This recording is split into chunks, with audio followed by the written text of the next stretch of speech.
स्वागत है आप सभी का ओमकारेश्वर में। और ओमकारेश्वर में आपको कहाँ पर दर्शन करना है, यहाँ पर रहने की, खाने पीने की क्या क्या सुविधा है, ऐसी कंप्लीट इन्फॉर्मेशन मैं आपको इस वीडियो में देने वाला हूँ, तो वीडियो को पूरा ज़रूर देखना।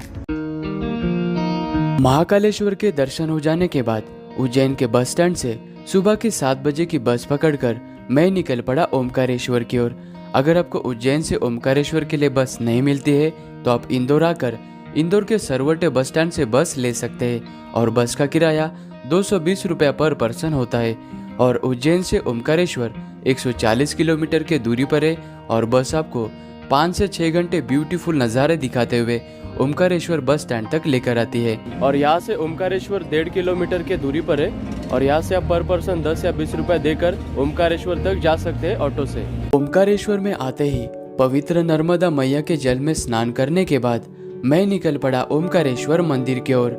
मंदिर तक जाने के लिए आपको नर्मदा नदी पर बने हुए इस ब्रिज पे यानी मामलेश्वर सेतु से चलते हुए और नर्मदा मैया के दर्शन करते हुए आप पहुंच जाओगे ओमकारेश्वर मंदिर में। ओमकारेश्वर ज्योतिर्लिंग नर्मदा नदी के तट पर बसा हुआ है और जिस द्वीप पर यह मंदिर है वो चारों तरफ से नर्मदा नदी से घिरा हुआ है जो ओम आकार का दिखाई पड़ता है, इसीलिए इस जगह को ओमकारेश्वर कहते हैं। 12 ज्योतिर्लिंगों में से ओमकारेश्वर ज्योतिर्लिंग का चौथा स्थान है और इस मंदिर में जो ज्योतिर्लिंग है वो पंचमुखी रूप में स्थापित है और इस जगह पर 33 कोटि देवी देवताओं का वास है।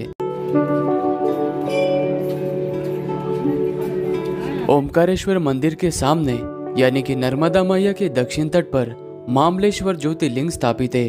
ओमकारेश्वर जी के दर्शन हो जाने के बाद मामलेश्वर के दर्शन करना जरूरी होता है, तभी आपकी ओमकारेश्वर की यात्रा सफल और संपूर्ण मानी जाती है। ओमकारेश्वर शिवलिंग 2 भागों में विभाजित है, सबसे पहला ओमकारेश्वर और दूसरा मामलेश्वर, लेकिन दोनों शिवलिंग को एक ही शिवलिंग के रूप में पूजा जाता है और मौजूदा मामलेश्वर मंदिर अहिल्याबाई होलकर जी के द्वारा पुनः निर्माण किया गया था। मामलेश्वर ज्योतिर्लिंग का दर्शन करने के बाद सीढ़ियों से उतरकर आप जैसे नीचे आओगे आप पहुंच जाओगे गोमुख घाट में। यहाँ पर एक गोमुख बना हुआ है जिसके मुंह से निरंतर रूप से पानी बहता रहता है, लेकिन जब मैं यहाँ पर पहुंचा नर्मदा नदी का पानी ज्यादा होने के कारण गोमुख पानी के अंदर जा चुका था।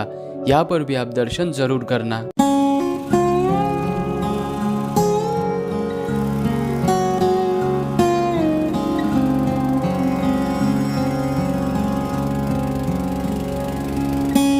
ओमकारेश्वर की यात्रा पर जो कोई आता है वो नर्मदा नदी में बोटिंग एक बार जरूर करता है।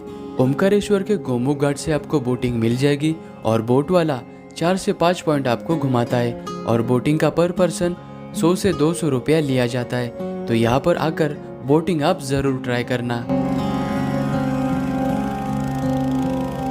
बोट से परिक्रमा करते वक्त बोट आपको इस डैम के बिल्कुल पास में लेकर आती है और यहाँ पर आने के बाद बहुत ही बढ़िया नज़ारा आपको देखने को मिलेगा। और यहाँ से 2 नदियाँ अलग हो जाती है, नर्मदा नदी और दूसरी तरफ से कावेरी नदी, और दोनों का जो संगम स्थान है वो उस तरफ है। और आप देख सकते हैं परिक्रमा मार्ग कितना बढ़िया है। ये सामने परिक्रमा मार्ग है और साथ ही में आपको नर्मदा मैया के दर्शन भी होते हैं। अभी हम परिक्रमा मार्ग पर है। ओमकारेश्वर मंदिर में दर्शन करने के बाद आप सीढ़ियों से नीचे उतर कर आते हो, वहीं से परिक्रमा मार्ग प्रारंभ होता है। परिक्रमा मार्ग पर मुझे ये प्राचीन केदारेश्वर महादेव जी का मंदिर नजर आया। परिक्रमा मार्ग पर आपको ये सबसे पहले मंदिर नजर आता है और यहीं पर आपको बहुत सारे गैलरियाँ भी नजर आएगी और मैंने अपने लाइफ में फर्स्ट टाइम गैलरी को इतने करीब से इस जगह पर खाते हुए देखा था।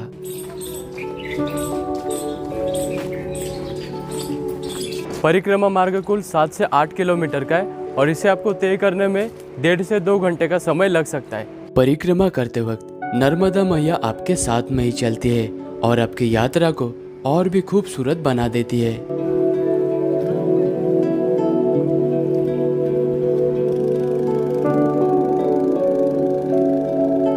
आधा घंटा परिक्रमा करने के बाद मैं संगम स्थान तक पहुंच चुका हूँ। यहाँ पर कावेरी और नर्मदा नदी का संगम स्थान है और मैंने जो आपको डैम के पास में दिखाया था, ओमकारेश्वर डैम के पास में नर्मदा और कावेरी नदी अलग हो जाती है और वो दोनों आगे बढ़ते हुए इस जगह पर आकर मिलती है, इसीलिए इस जगह को संगम स्थान कहा गया है।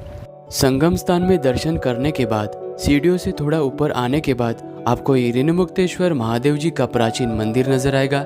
यहाँ पर दर्शन करने के बाद ही आगे की परिक्रमा चालू की जाती है। ऋणमुक्तेश्वर मंदिर से लगभग आधा घंटा चलकर आने के बाद आप इस गौरी सोमनाथ मंदिर के पास में पहुंच जाओगे।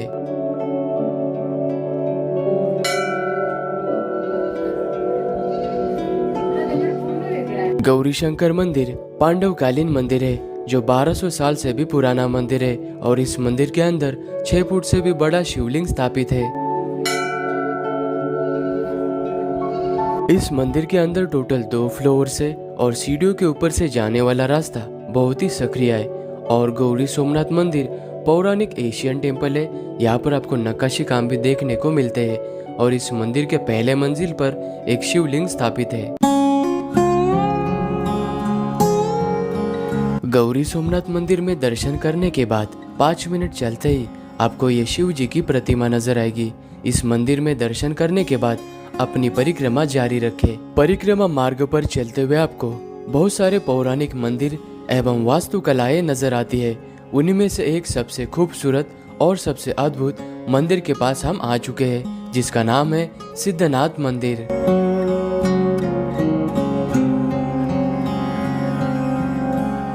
यह मंदिर भगवान शिव जी को समर्पित है और यह मंदिर 13th सेंचुरी में बनवाया गया था।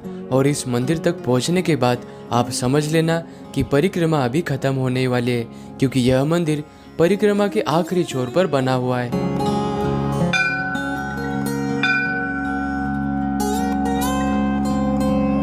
सिद्धनाथ मंदिर से 10 से 15 मिनट चलने के बाद आप नर्मदा नदी के किनारे पर बने हुए इस ब्रिज के पास में पहुंच जाओगे और इस ब्रिज के ऊपर से चलते हुए आप ओमकारेश्वर ज्योतिर्लिंग के पास में पहुंच जाओगे। इस तरह से आपकी परिक्रमा पूर्ण हो जाती है।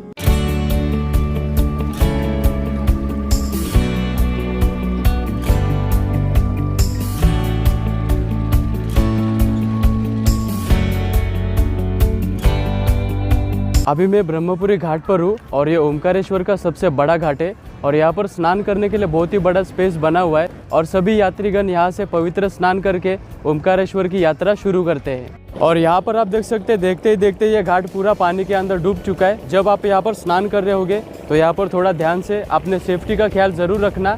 ओमकारेश्वर में ब्रह्मपुरी घाट पर शाम के 7 बजे नर्मदा मैया की आरती की जाती है, तो यहाँ की आरती में आप जरूर शामिल होना।